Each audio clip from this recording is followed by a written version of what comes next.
Olá, pessoal, tudo bem? Para quem não me conhece, meu nome é Thiago Prux, eu sou um dos sócios da Capitalismo, nós somos uma empresa de análise e recomendações de investimentos e, como é tradicional aos domingos, vamos fazer mais um Ações para ficar de olho essa semana, onde nós trazemos os destaques dos últimos dias e também aqueles ativos que podem ter uma movimentação diferenciada nos próximos.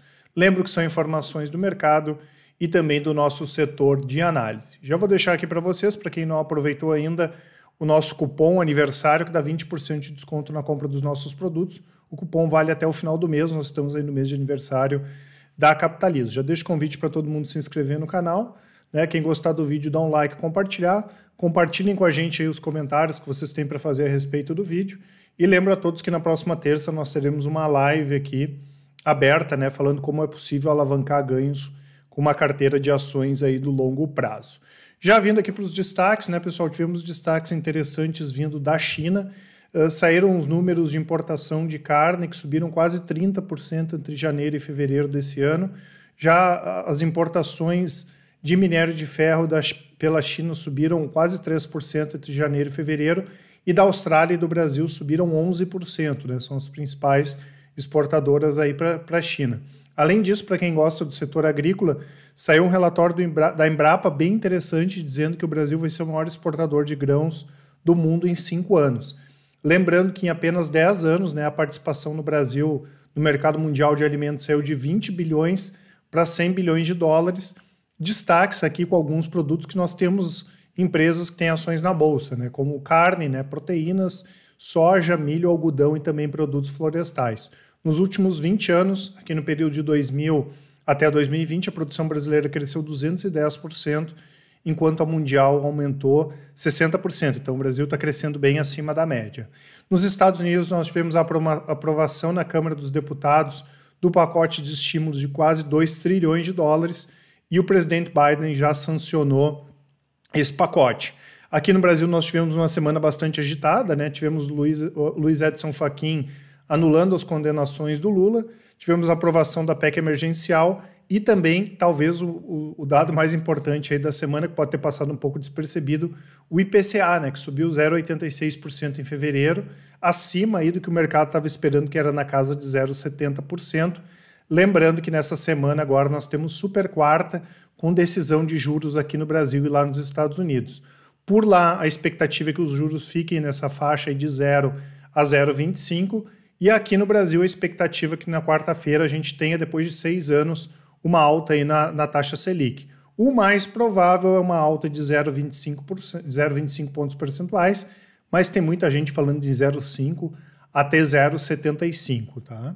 Em relação ao mercado, pessoal, o índice Bovespa no curto prazo continua dentro daquele canal de baixa, né? Inclusive a gente continua desde janeiro aí com uma operação de venda para proteção de carteira de BOVA11, né? Quando se romper aqui para cima no canal, pode ser que o pessoal desfaça essa operação. Tá rompendo aqui os 115, 116 mil pontos, a gente pode dizer que a tendência do Ibovespa volta para cima.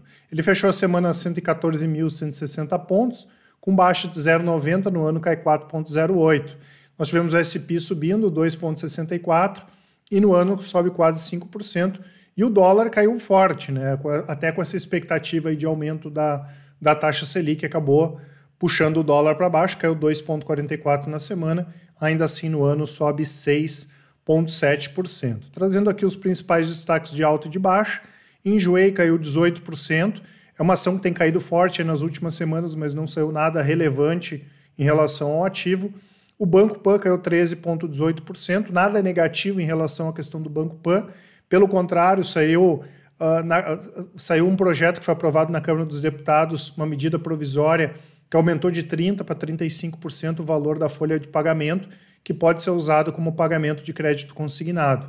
Tá? Então isso acaba sendo positivo para os bancos, incluindo o Banco Pan. Tá? Lembrando que o crédito consignado é a maior linha de crédito para pessoa física, representando mais de 10% do total do crédito. Tem que ser aprovado ainda no Senado, mas é positivo aí para bancos. Também é positivo, especialmente para o Banco Pan. Tivemos a Local Web, né, pessoal, caiu 12% essa semana. Nada negativo em relação à empresa.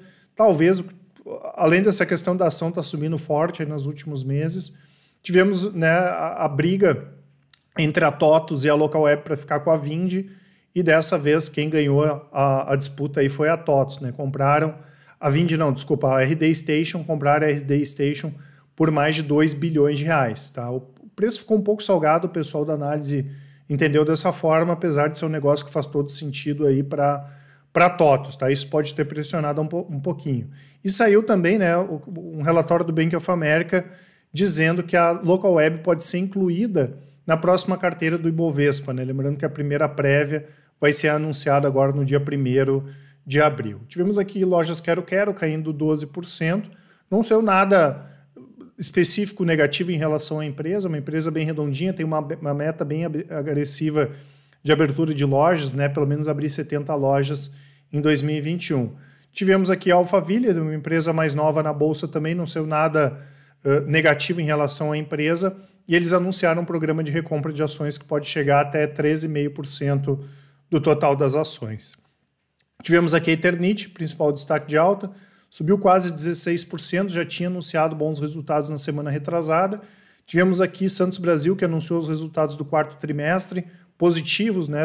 O lucro subiu quase 40%, chegando a 14 milhões de reais, e no acumulado do ano eles tiveram um prejuízo, né? Mas foi um prejuízo pequeno aí também na casa de 14 milhões, né? Destaque positivo para alta de 6% nos volumes ali em Santos, e que os dados preliminares indicam já uma movimentação bem mais forte aí a partir de janeiro, tá? De pelo menos 21% na comparação com janeiro de 2020, tá? Então os resultados bons aí operacionalmente de Santos Brasil. Tivemos aqui Positivo, que vai divulgar resultados amanhã, no dia 15, né? Subiu 13,94%. A Tesla voltou a subir, né? Subiu 12,72%. Destaco aqui, pessoal, o volume dos BDRs da Tesla, tá? Negociou quase 25% de toda a negociação de BDRs na bolsa na semana passada foi na Tesla, e CVC subiu 12,57%, mas não saiu nada relevante específico aí em relação à CVC. Já a agenda de proventos, né, pessoal? Ficando ex-proventos, dia 17 nós temos a Odontoprev, dia 23 a Camil. CESP no dia, já em abril, né?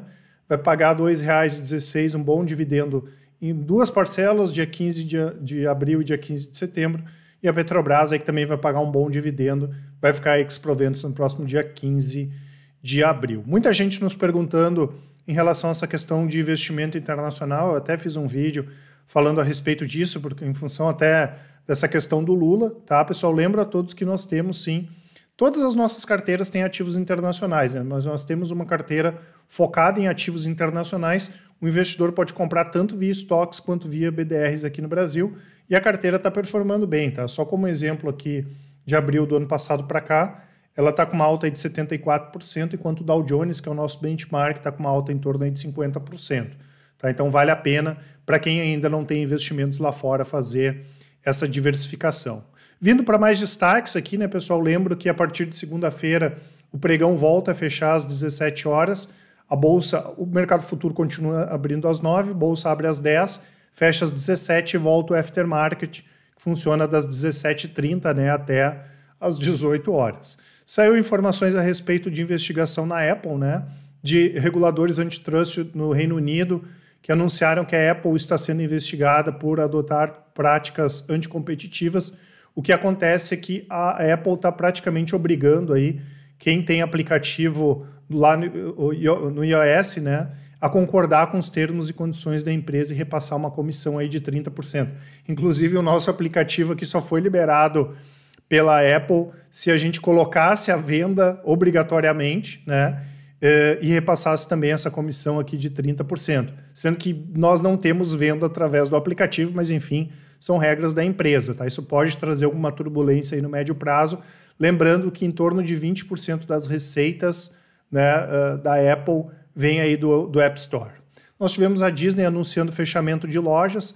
Eles vão fechar pelo menos 60 lojas esse ano na América do Norte, o que mostra uma tendência que a gente já vem falando há algum tempo de migrar cada vez mais para o digital. Lembrando que eles têm mais de 300 lojas ao redor do mundo, incluindo a Europa, tá?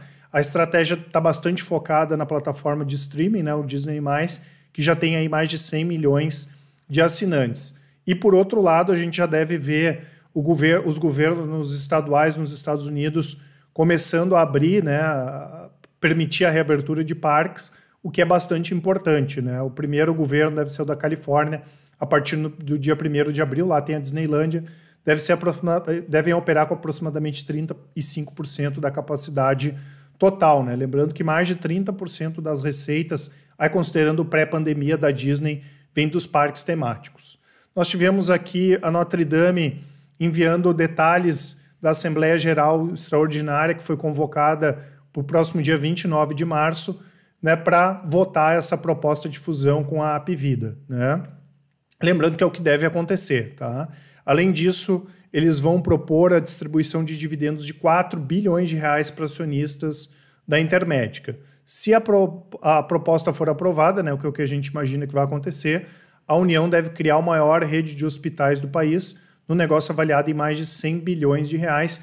Lembrando que essa nova empresa, quase 54% dessa nova empresa vai ficar com a Apvida, tá?